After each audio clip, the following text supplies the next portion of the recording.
Frafna kilian tomba ka tire dokume tamala Bamako yadunane malenye mko kon yenyo nyaka sobiye marabuga jekulu nyamo ba Dr. Sugar kula maga ka gelam malikula ka bala jide nyefo ayami kuma kan ni kuna funu kono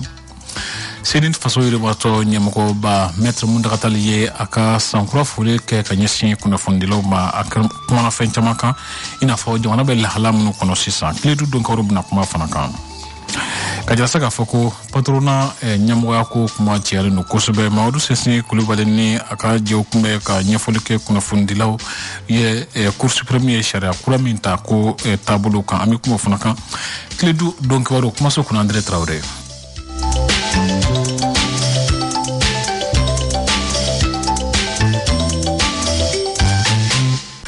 Lebano amia ofo ninga kunima doka dongo timna jakuso bi alamsa do janvier kalo klemuka ani hulu flan samba fla ani muka ani fla donc waro kanaka bita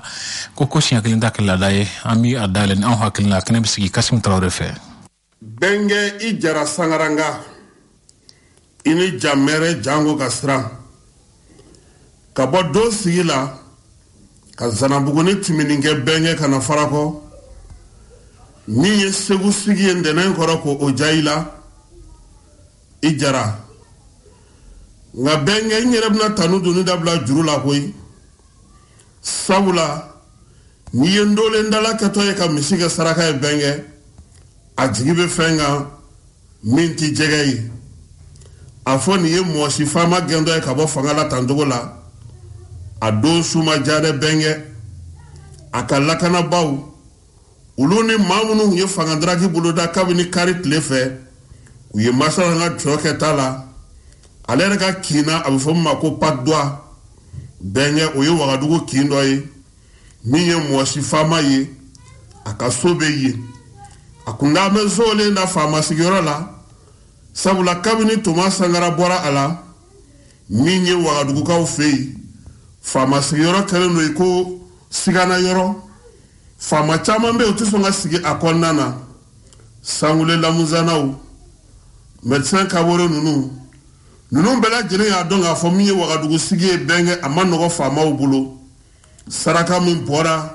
Thomas Sangara minedo ni mau yu pan adolo kunaka do blaze nunu no fe uga bureau konnana benge asaraka atojugu bela jene maban alno ya soro Norbert Zongo su okara suye miya to blaze alega fanga yobo yawara bi wagadugu konnana dani ba koni kala no ka isigi ina fo fama anno ya soro arete mosiye benge ni waliya nunu ni nganga mabla ka miri sabula ni awnga jamana an fanfe bolo jamana utaka ulaje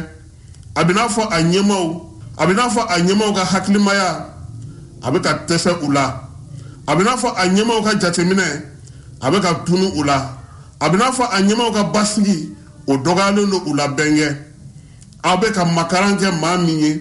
o keleno ka hakaw bela jilondo berela ka sababu yake aka nafai akana na bofio abolola ngolo farafina konnana benge ni ya jamana kuntigi joli tale ye tantugo la franci ale singora madondonina ela Ibrahim Bokar Keita alama hinana ala Alpha Conde alenu utura nyana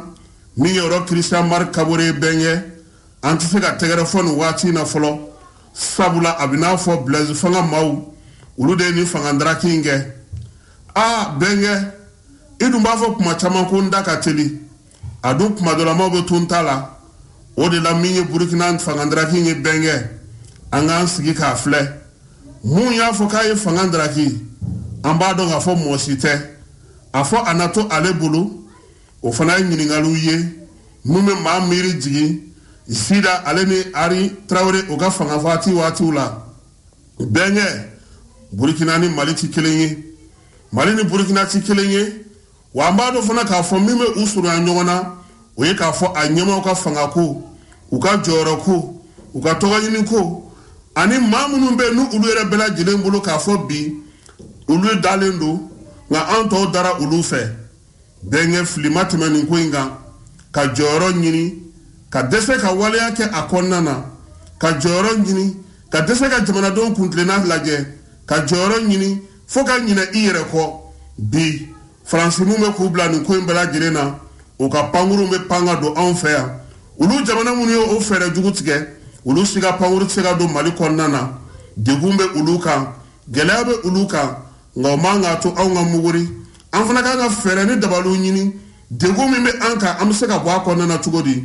Union Africaine maunana ko ubina laje ya sami ani sedawo ye afuruku be sega doga tugomi beni kenya be sega na tugomi kalota anu woro bulodalo no ulu fe ka soro sedawo ti ayira ka fo ka ti dalo al kalo woro faralla Mali franja fanga ka benye Algérie kera ma sababu nyuma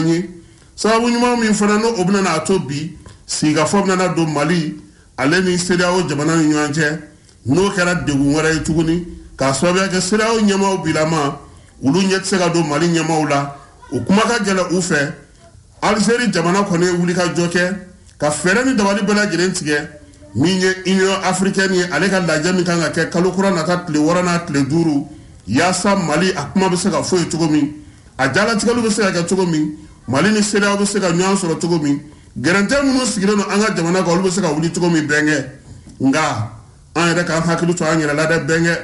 waleya caman bɛ an fɛ yan bi wulikajɔ caman b'an fɛ yan bi pankurun donbaliya finitigi wɛrɛw la jɔli ka da an ka jamana sodakun na an yɛrɛ ka wulikajɔw hakɛ minnu bɛ bibi na n'an ka jamanadenw bɛ k'olu bɛɛ lajɛlen ɲini nin si tɛ sɔrɔ ni musaka tɛ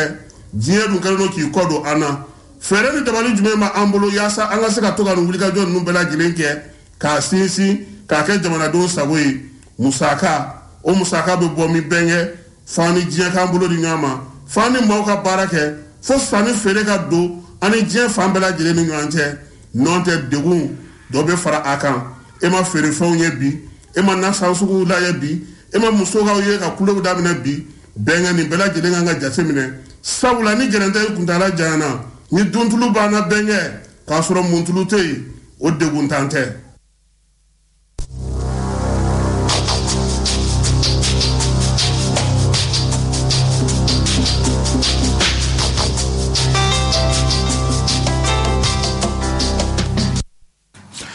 Union Africaine n'o farafina kiliyan tomba ye olu ka taamade min kun y'u ka commission ɲɛmɔgɔba ye ale tun bɛ Bamako yan nɔ ani jamana marabagaw ɲɔgɔn ye ani fo ta se an ka tɔn ɲɛmɔgɔw bɛɛ lajɛlen ma Dr Choguel Kokala min ka ye min ɲɛfɔ ko kɛnɛ kan ko lamɛn. E min fo Union Africaine président n'a ka délégation o ye k'a fɔ ye a fɔlɔ k'an b'u bisimila a fila k'a fɔ ye kabini an y'a mɛn ko Union Africaine ani Nations Unies o ye président de la transition contacté pour que ka solution ɲini Mali problème na a y'a nisɔndiya kosɛbɛ an y'a dɔn ko ni gɛlɛya sera yɔrɔ dɔ la Africain bɛɛ bɛ wuli k'i n tila k'a fɔ ye ko an bɛ min fɛ u kan ka jamana bonya u kan ka jamana hɔrɔnya bonya Mali crise n'i y'a bɛɛ kɛ élection ko i bɛ fili parce que a bɛ san 30 bɔ an bɛ élection de la hali crise in wulila pour que fanga ka yɛlɛma a bɔra élection de la donc élection dɔrɔn t'a ɲɛnabɔ pour que a ka se ka ɲɛnabɔ fanga lajɛ banabaw minnu bɛ Mali la Maliyɛnw y'u fɔ kabini fanga ma yɛlɛma o ye jumɛn lakanabaliya donc kuma u kana nga kuma gɛlɛya minnu bɛ Mali kan an k'u ɲɛfɔ gɛlɛya filanan ye mun ye o ye yurugu gɛlɛya min bɛ Mali la l'armée wari détourné a ŋanamura avion t'an bolo soldats bɛ sa u b'u enterrer fosse commune la parce que avion t'u bolo k'u ka corps transporter o ye l'armée fanfɛla la n'i y'a ye dans la vie civile marché baw bɛ di comme u ye exemple kelen fila di parce que caman bɛ yen i bɛna sira sɔrɔ u y'a marché évalué 22 milliards gouvernement de transition nana négociation kɛ ni minnu ye marché in sɔrɔ an nana bɛn 12 milliards kan min farala kan mɔgɔ minnu y'a kɛ a caman bɛ olu de bɛ mankan lase a transition ka ban le 27 février wari caman bɛ bɔ Mali la ka taa compte dɔ la kɛnɛma a bɛ segin ka na a bɛ distribuer mɔgɔ minnu ma o tɔgɔ b'an bolo olu bɛ ka mouvement ninnu financer maliyɛnw ka wuli transition ka ban joona joona parce que u t'a fɛ kɛlɛ in ka se a dan na o de kama u bɛ t'u sigi CEDEAO la k'an bɛ ka homme politique minɛ k'u dɔ ka sɔrɔ a ma homme politique si minɛ a ye dossier minnu ta o ye dossier minnu kunbɛn yan ka sɔrɔ transition yɛrɛ ma na a ma dossier kura si dilan minnu ye yamaruya di ka maliyɛnw faga olu fana kan ka minɛ ka kiiri ka journaliste latunu an tɛ sɔn ma a sabanan ka réforme kɛ n'a y'a ye a bɛ san 30 bɔ ka constitution yɛlɛma première fois 2001 président kun b'a fɛ k'a kɛ mankan wulila a y'a bila 2011 président kun b'a fɛ k'a kɛ a ma sira sɔrɔ 2020 2007 président kun b'a fɛ amasira soro ka soro malion ba fe reforming ka ke donc reforming kanga ke tigi hali mangay wulela domina a wulela election de kofe mi memo go dabaliba o ceda o kele 2018 manga wulela election kofe présidentiel kofe ceda o délégation black na maliko o délégation ya rapport ki kaf ko election manga ke malila tuguni ne reform make fanga iba ka reform ke alaban fanga ndafrila o ceda o kele mena sigi ka fo aw gana reform ke ay election ke drone ni président mimbena ko président démocratiquement élu président légitime jamana tiena ka trop président légitime bolo no e mali problème beke election koy na election ke coup d'état urbain mali donc amba fika nyanabo ko kana ke ani accord d'Alger ale fanayi akawalia mais awalia li an kanga an janto ayrela ka hakilisi awalia ni amanga ke pour que ka mali tlatla akera bio akera sina serakini akera kude mali manga tlat na sero ko sauvegarder atobe be se ka négocier entre nous nkuma au problème nous munyanabo na munyanabo antara election la donc amugo dosigi kalo woro ko fu bien sankelen ko fe manga me wula no fetu ni andun to fe katla ka fuye ani sedao manga kera ni nyonche ay kom balmawi manga kera no ambebe ala barkala ni union afrique barkala o ko fesa gajira ka fo parti sinide nyamko ba mettre mun ratali ya kala dala sangura fuli ke kanyesi kuna fundilo ma emi fa ko kone kanko la me anga malibay kabini janvier kalo kle kononto anya me ko nyangeli do taraka se amma abora CEDEAO ni UEMOALA angwa min don min taraka se malima ko malika nyongiri ko malika treke ambe mali de minun don uluta jeni oye ubi toro kun ubu degun kun ubi faso de nyma bla febe sanfe ubu chesi ube ulika ujo obara gouvernement balaka doke ola o gouvernement mi no nyamaya bi an wele ka mogo sugandile bolo no ye shogel ko kala maigaye nga ambenye balaka fo bi kela balaka do jamana kono kaba bolo ma fen do be adamadiya tabolo mina do be olu ye gele adamne kaba amba nyini meno balaka o barake ka sabali u ka jamana bla ka sorok sanfe ka jamana bla u yere sanfe angambe o de nyini angodi min kela ka se amma am se ga donita de wa ya toro aya futuni nga ma baya e muyi ka kina fo mishi ka joli tuila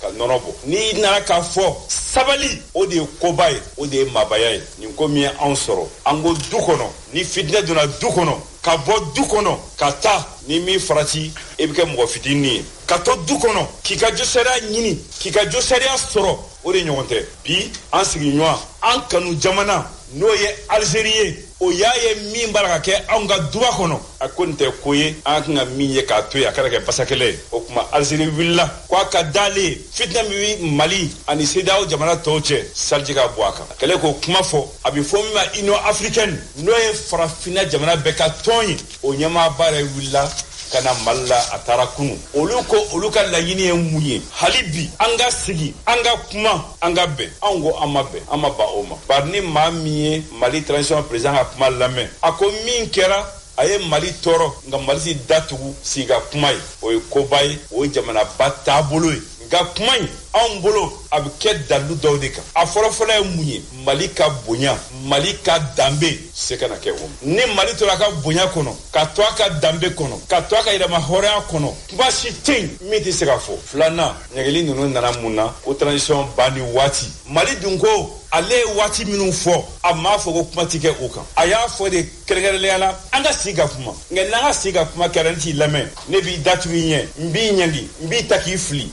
abi ma toro segero ka maldo aya toro aya andigu nga amajo anyere ni ma wila ka fo mbina kana ni be dukono ango au bismillah anga sigi anga kuma ni ambena minga ango gla nga o mimbe gla abi gla ni maldo nga hakla de maldo kumana tara asila wakla miye malikola we edofo we mi fo ma bi seka o lawala chogo nyini nga ma seka bo oko ni boro oko idona jafala